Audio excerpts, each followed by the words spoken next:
And welcome back everyone to a Trekyards Mission Briefing, your weekly Wednesday discussion, first look, theorization, analysis, breakdown, review, every word. We just call it Mission Briefing. And today we're looking at an interesting ship from an interesting part of the interesting thing that is called the Trek universe. Stuart, how are you? What are we doing? And take us into this. I am fine. We are doing the USS Edison, which is a Hoover class from Star Trek Discovery. And we got to start out by saying we don't have a lot of photos for this. We just have some of the concept art kind of stuff. But anyway, we'll be seeing more of it. Everything that's been released so far. Yes. So we'll be seeing much more of it from Eaglemoss, I'm sure. Yeah, we wanted to do a first look, and because we've been asked a lot, and we wanted to wait on the Discovery content a little bit. Now we're going to get back into it. So Stuart, this is a ship from the Battle of the Binary Star. Johnny's had to design lots of other ships. What do you think of this ship design? It is the Millennium Falcon from Solo: A Star Wars Story. Oh yeah. Yes. Yeah, it is. That's really funny. I'm not a huge fan of this design. I mean, again, we haven't seen any angles of it besides this one. So I know there are nacelles under there. I don't know if there's a secondary hull, but it's too vanilla and plain looking for me. There's not a lot going on. Yeah. So obviously TOS we had the Constitution class, the heavy cruiser, the one of the 12, the thing that you see at the edge of space and also being sent on important missions. Pride of Starfleet. You have the shuttlecraft. Very different, but same engines. Yeah. You have K7, totally different thing. That's the entire fleet. In Enterprise, you see a wide variety of stuff and quite an evolving feel. So I think I said this from very early on. I want to see other era ships because, you know, why wouldn't you have nacelles top, bottom, side, out in 4-3? Sure. And then Battle of the Binary Star happens and we see a blurry, out of focus, very dark version of all of that. Alternates. And so this is the simple, reliant pre-TOS Discovery ship with no detailing, I guess.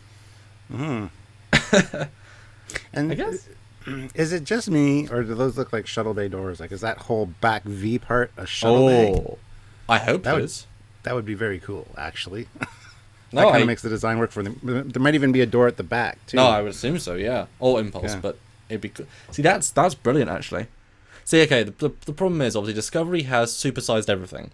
So normally this would be, if you look at the conventional canon, this would be the same size saucer as the NX-01 and the Constitution class, which have the same size saucer, just differently scaled in terms of, you know, height and such. So it would be quite a small ship, clearly like a scout or a short range, you know. But you can see the window size; it's bigger, and if it doesn't necessarily feel bigger, it feels really small. But it's obviously a bigger ship. So because now they're bigger, you get a lot more functional area inside the saucer. But yeah, having this being shuttle bays, I love that because then you've got, you know, an emergency landing bay at the back. So if you're in a firefight, whatever, you can have them all dock in, and then you can launch nicely, or just a, you know, 3-directional transport system. I mean, they don't clearly. This is one of the lower detail ships in Discovery because there's really very little here, which makes it weird that Discovery Eaglemoss would decide to make these one of their like first 12. A little bit strange, but I guess it is a very different form. I mean, what do you think about the whole having variety and you know, variant styles in TOS/pre-TOS? Like, does this all work for you, or should it be more limited to line of sight, classic nacelles, all that stuff? It works for me. Like I said, like I've said before, the original fleet, as far as Franz Joseph goes, is to me, you know, kind of what the original fleet looked like. You had the single-engine Saladin, you had the 3-engine Federation class, which was a production like prototype, and you had the Ptolemy Tug, which actually didn't have line of sight when it had the cargo containers. So this works for me. I love the variety, and if this is a carrier ship, it definitely works for me. I like that. I like that idea of having the 3 doors. Now, if we go to the next picture, actually, there's a lot more detail, and we can see a lot more. Yes, this was the just because they like us revealed sketch, which was great to see at one point last year. Yeah, I like this one more. Yeah, this feel. The nacelles are unique. I like the nacelles. Although I don't like them being angled. Would prefer they'd be more like the Reliant, kind of straight down. Well, they're a mix between Shinjo and Discovery, because they have sort of the angular nature of Shinjo, but the facades of Discovery. But I can kind of see some early TMP in there as well. Oh, absolutely, yeah. Oh, sorry. Although, I was going to say, especially around the bridge area. The bridge dome looks very much like the refitted Constitution class. And no visible window. Well, there is a light coming out of there, but there's also a light. They're spotlights. I mean, they're all spotlighty bits. So no visible window on this version. If you go back a step, there's a light panel source, but it would be a really weird long window. It doesn't link to the other windows. So don't know. But this concept sketch clearly not a window, which is great. Now, obviously, concept sketches, the designers did know not to include windows early on, but then they were told to include windows. So it was like a back added thing for some reason. So this works a lot better, and instantly you feel more like, oh yeah, obviously. And the edge of that saucer is very reminiscent of the Excelsior class as well. It's not a TOS. It's not a TOS feel, and it's not even a refit feel like a movie era. Well, except once you get to the Excelsior, it's very much an Excelsior feel. Well, that's the interesting question. Like, I remember John saying, either publicly or privately to us, that part of the fun/challenge, and this is before we knew how blatantly Discovery rebooted things visually, so it was not trying to link to anything, but he was saying how all these ships relate to a previous generation of designs and the entire, 50, 60 years. So where does this fit on that spectrum? Is it newer, old than Discovery? Is it, super old? Is it actually 60 years old, 70 years? Where on earth does it fit in this line? I have no idea. Because nacelles can be refitted.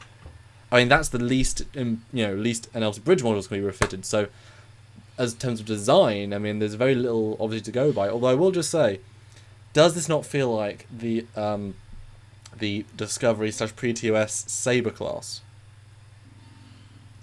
I never really considered that, but yeah, perhaps. Because if you had a small secondary hull, I mean, every piece is the same as a Saber, just obviously tweaked. Like the it's got that same construction, Yeah. Well, that being said, do you think that this has a secondary hull? I don't think it does personally, but I think some kind of secondary hull down there would make it look a little bit better. Well, 3D. I mean, the Shinjo was better at 3 dimensions, although a little bit unbalanced. Discovery is very sort of flat. No, I think this needs something. Not like a secondary hull, like a secondary pod, which is more rectangular. Has well, there's no deflector, so it has to have a deflector somewhere, and we know they are sticking with dishes, so it really needs to have something down there, but not what you associate Constitution. If this is the Discovery class Miranda, where's the deflector on the Miranda? Yes. I mean, we won't go into that discussion, but it could be anywhere. It could be hidden behind panels. But they've been good at that up until now with their dishes. That's one of the things they've kept slightly more consistent. So I'm betting there is, and it'll be smallish, and although could you see it mimicking the shape of the back part on the bottom? I could. I also think it would extend from the lower planetary dome kind of back like that, and be more like maybe 4 or 5 decks. Not anything really super big, but enough bulk down there to make it look different from the bottom. And if you wanted to double down on the shuttle idea, then you're right, have the deflector and the warp core in the same rough area. That's the front bit of the secondary hull. And then if the top piece, the back piece, is a mirror on the bottom, then you have 5 doors. But because there's landing, lifts, then you have shuttles that can launch, then they reverse and do alternate, gravity plane, and then you've got just a huge amount of shuttle space and launching potential. Or it could be... that the lower part has the deflector at the front, and the back is just another shuttle bay door. Because if this is a carrier, that would be ideal. Have an upper one at the back, a lower one, and then there's 2 other ones at the front. I mean, that's just... I would like to see the bottom of this ship, is what I'm saying. I want to see this whole ship with a light rig, detailed and all that jazz. I mean, this is... this one... The sketch does it better. It feels more proportionate. And the fact that they've sketched in different colours helps. The Aztecing here again is very much reminiscent of the Excelsior. 100%. Yeah, this is not a TOS Aztecing. This is TMP Star Trek 6. I mean, there's several other ties. The Excelsior, obviously, with the rim, with the back piece being connected to the bridge. Yeah, I mean, you could if you swapped out the nacelles a little bit, and if you gave this a TMP paint job, I mean, I could almost see this being a ship built design between TMP and 3. You know what I mean? Like it's where all these pieces evolved from. They took, you know, and you know, so even just cut off the bizarre pieces of the engines, give them refit-ish fronts-ish. Yeah, you could, and obviously no window. You could kind of actually make this very prime, but the fact that all the pieces linked to post-TOS don't really equate well to a show 10 years pre-TOS. And while we could really push it and say, yes, they were designing stuff 50 years, we see as the premiere design 50 years in the future, 50 years earlier, you could also say, no, they aren't. Because that's 2 generations of people. So at that logic, the designer, his kid, came up, was in the design bureau and said, hey, my dad did these great designs back in the 50s. I like that we should use them in the 2190s. Yay! You know, designs I think should have like a 10-year, span. If like having all of us have lived 10 years of our lives, that's a long time, even too much. Like 5 years. 5 years of inspiration either side could lead to a design, but 50 years, it's generations ago. You know, so you shouldn't see Excelsior elements that far back necessarily. I equate that to the automotive industry. You get a design, a body style, it usually lasts 8 years. Just subtle variations over 8 years. Then all of a sudden they go to the next generation, and it's a little bit different design, holds a few elements from the original. But then cars like the Camaro and the Mustang eventually go back to the retro first vibe, but more modernized. So the 8 to 10 year mark for a design perfectly fits. Which would still make this really super far out design-wise. This would be perfect between. Although when comparing real world to Star Trek, I don't always like the comparisons. You know, looking at the US Navy, looking at cars, because both of those are really simple devices compared to starships. A boat is a big metal shell with pipes and rooms that sits on water statically. A car is a shell with a explosive engine inside of it and some chairs. This is a spaceship with 500 systems, anti-grav, phaser torpedoes. Every generation of tech needs to be, it's designed for a purpose. So every car is designed to be, yes, obviously a race car looks different to a mini, so that'll change the evolution. But every generation really trying to push that edge, go forward, do more things. But it needs to have special plating for this, and this. There should be more variation in spaceships because they're super functional. There's a million different things to look at.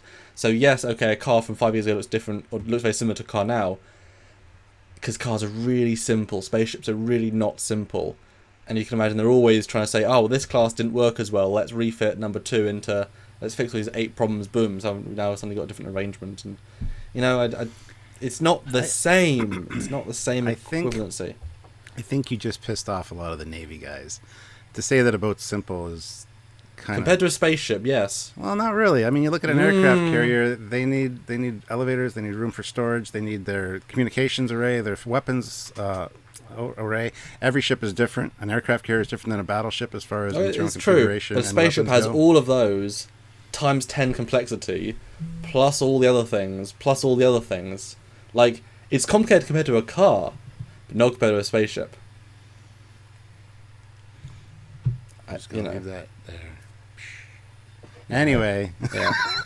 But, hold on, before we go on though, if those aren't shuttle bay doors, what are they on the leading edge of the two sides? See, if it was any other franchise, if this was Star Wars, I would say that they're some kind of intake, an engine cooling, something. But they really serve no other purpose in Star Trek than a shuttle bay door. Because, I mean, obviously, visually they could link to, like, the runabouts coolers, but again, totally different scale. We've already got Bassards, there's no reason for that. Yeah, yeah, I mean, you could have probe, like, that's the same thing as a shuttle bay. Yeah. I can't really see any other function for them.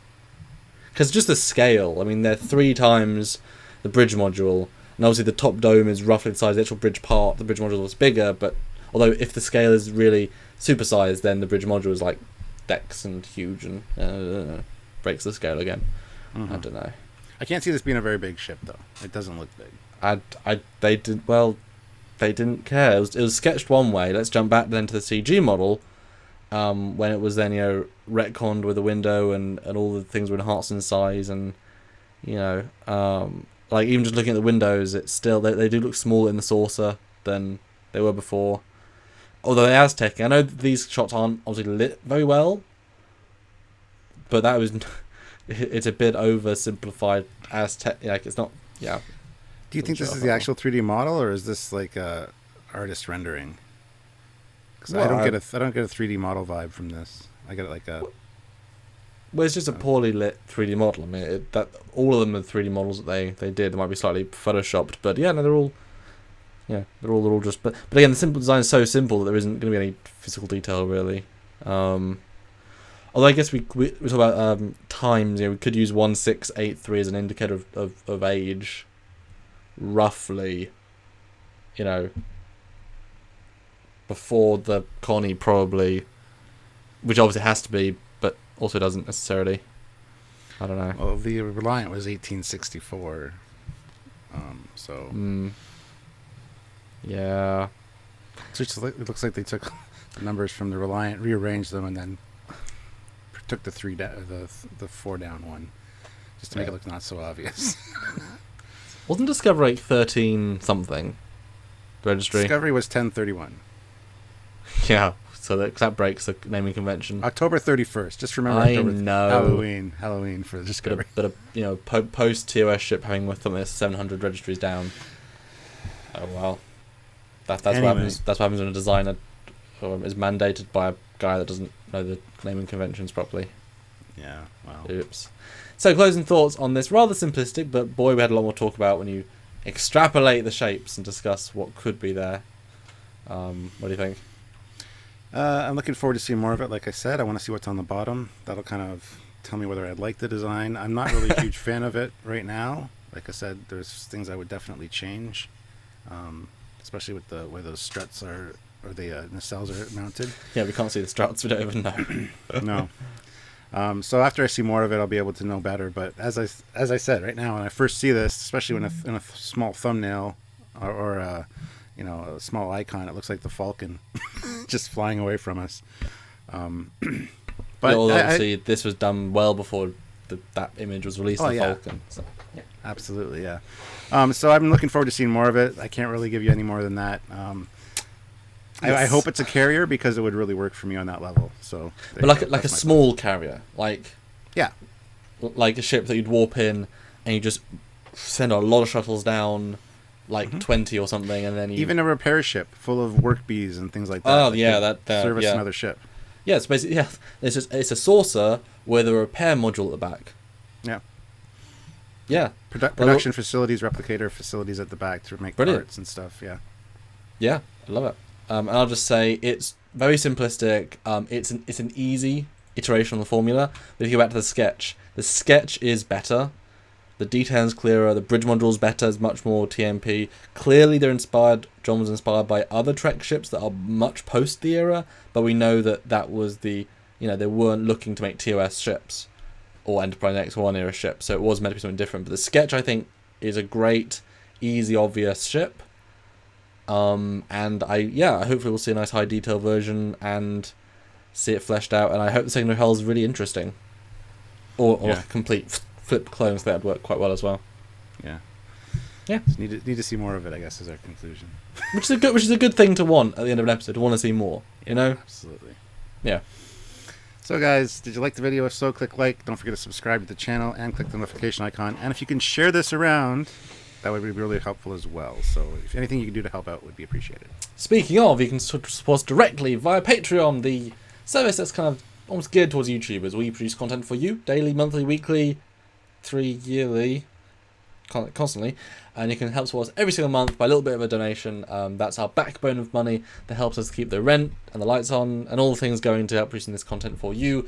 all the damn time. Patreon/Trekyards, or a one-time donation like a thank you or a tip at trekyards.com. Click that donate button and give a little bit, 5, 10, 15, $100, just any, like, wow, it's a really cool render, wow, it's a really cool special, wow, I think just like you, or I hate you so much, but here's money, because, you know, the anger donation, whatever floats your boat. Don't hate us. Anyway, until next time, guys, I'm Captain Foley. I'm Commander Kongs. Bye, guys. Bye.